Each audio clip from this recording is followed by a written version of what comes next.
listening to Overwatch League Daily, your daily source for Overwatch League news, scores, and more. Here's your host, KickedTripod.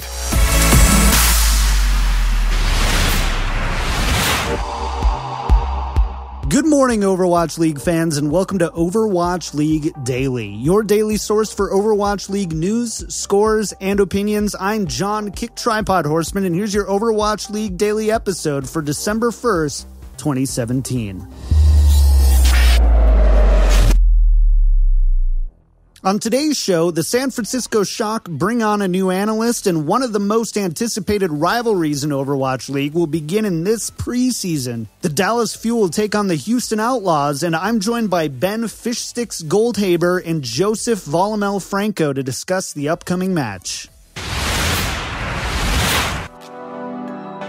The San Francisco Shock have brought on Overwatch content creator and analyst Harsha Bandi. He will join Brad and Legit RC to round out the coaching staff for the Shock. For those who don't remember, Brad is the co-founder of Selfless Gaming, and Legit RC coached the Selfless Gaming roster. Harsha will round out the team as an analyst.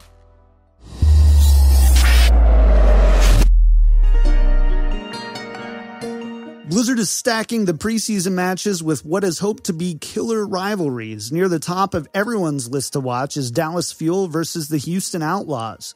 First, let's talk about the Outlaws. The Outlaws consist of 6 American players, by far the most of any team, and include fan favorite NA Contenders roster FNRGFE. Outside of the FNRGFE roster, GM Matt Flame Rodriguez has added Jake from LG Evil and Team USA, Linkser from Team Giganti, Mendo Kusai of Cloud9, and Spree and Raucus from FaZe Clan. The Outlaws also brought on former Afrika Freaks head coach Tai Rong. On the other side, you have the Dallas Fuel. Dallas Fuel's roster consists of Envious, the most well-known and accomplished North American team in Overwatch. The roster can brag of an Apex championship and multiple premier and major tournament wins. Coach Kyle Kai Sauter also signed former Arc 6 support Custa and Tank XQC, and the first Overwatch superstar, Seagull. To get a better feel for this match, I am joined by Overwatch writer and analyst Joseph Volamel Franco and esports OG, co-host of The Overview, and Twitch staff Ben Fishstix Goldhaber. So let's go ahead and talk about this match. It looks like coaches Kai and Flame are taking a similar approach to building their roster. They signed an accomplished existing roster and then made some individual signings to fill out the hero pool. Do you think this is a good approach? Why or why not? Volamel, you go first.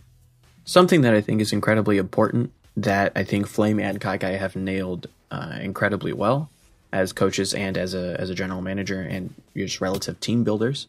I think that building on top of a successful foundation is incredibly important.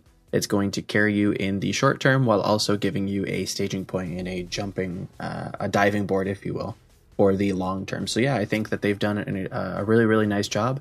I think all of the role players that they've added for the Outlaws with, an incredible leadership from Jake, 3 incredibly, amazingly talented players in Linkser, Mendo, and Spree.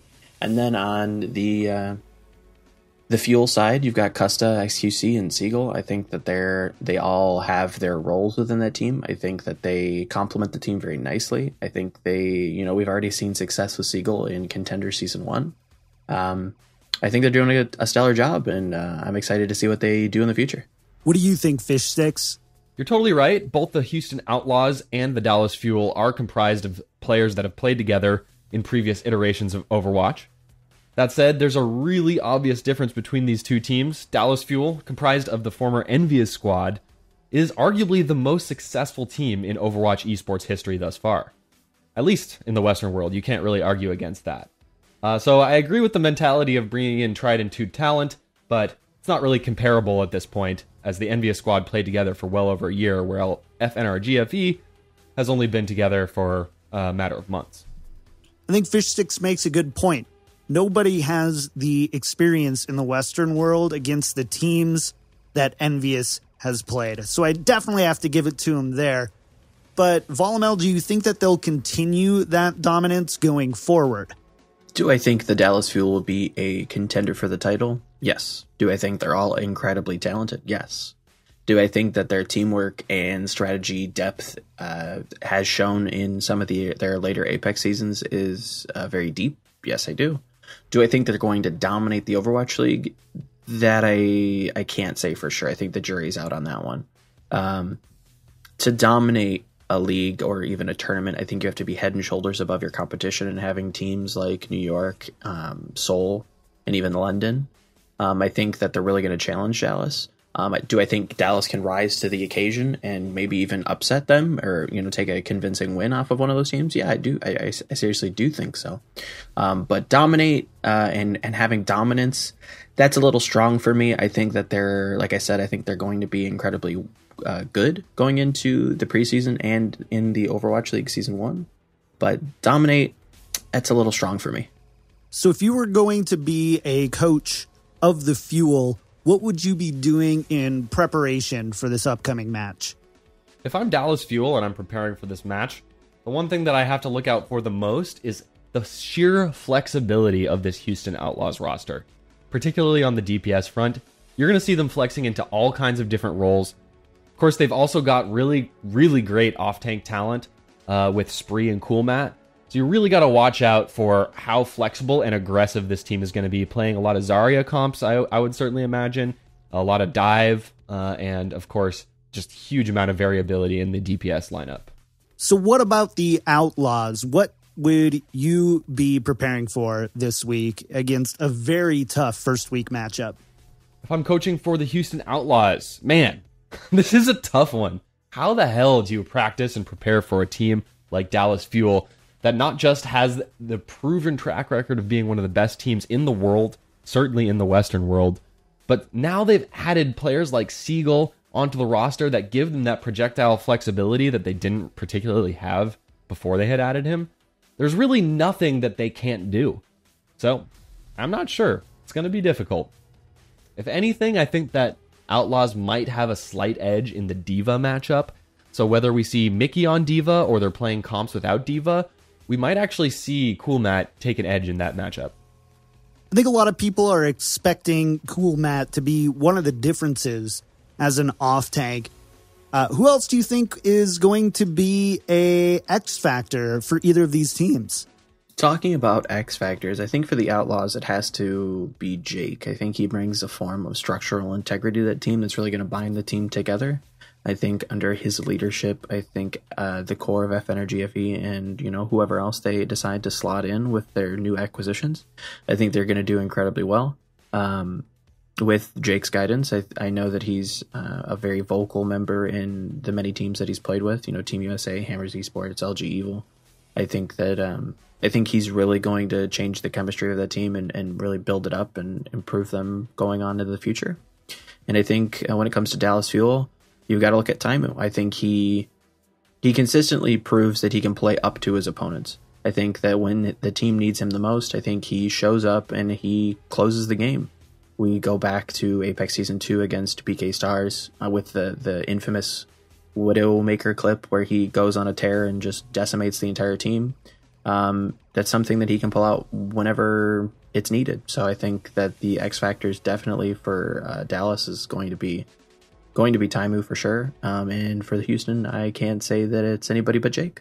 On the side of Dallas Fuel, I'm really interested to see what rosters they pick for this. I mean, they could go as safe as it gets and play with the tried and true roster of Taimu, Effect, Mickey, Coco, Chipsogen, Harry Hook that has brought them to where they are right now. But given that it's preseason, I'm actually expecting to see them throw Custa into the mix, throw XQC into the mix.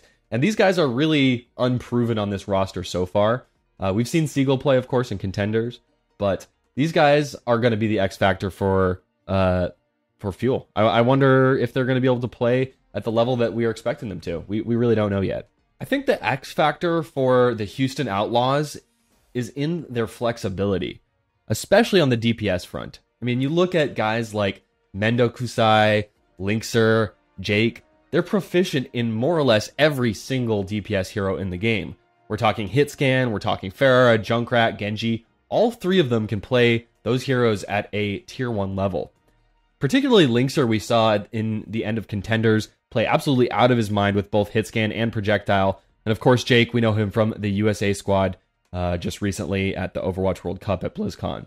Another thing about the Outlaws is CoolMatt69. A lot of the pros in the scene really think that this guy might be one of the best players around, and he's been maining D.Va for many, many, many, many months now. And if you've been living under a rock, you might not know that D.Va is even stronger with the current patch than she was before.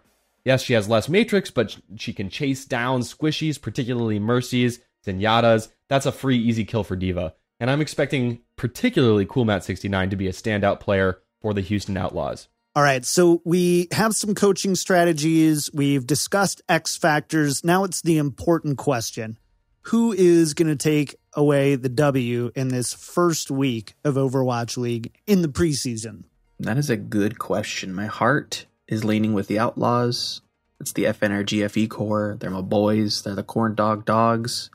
You got to love them.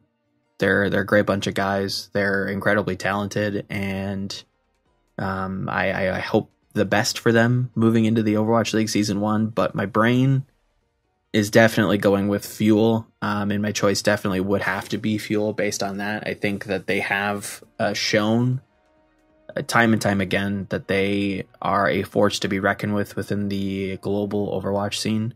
They went to Korea. They actually did incredibly well through a number of seasons, even winning one, which is unprecedented.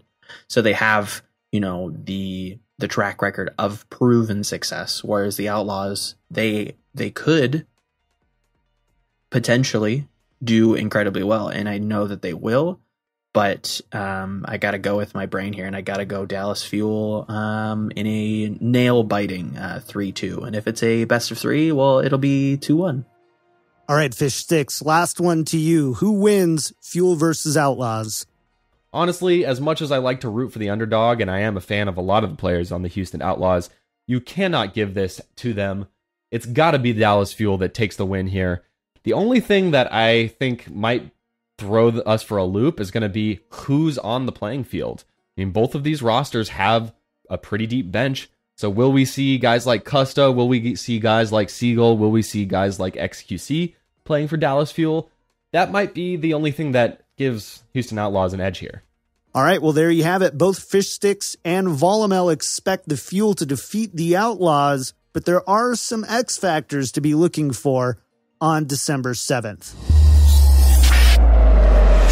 So what do you think? Will the Dallas Fuel imprison the Outlaws, or will the Fuel run out of gas? Okay, I'll never do that pun again, I promise. But let us know. Send us an email to overwatchleaguedaily@gmail.com or tweet me at OWLDailyShow. That's going to do it for episode 3. Episode 4 will record tomorrow, December 2nd, where I'll be sitting down with esports investor and Major League Baseball pitcher for the Minnesota Twins, Trevor May.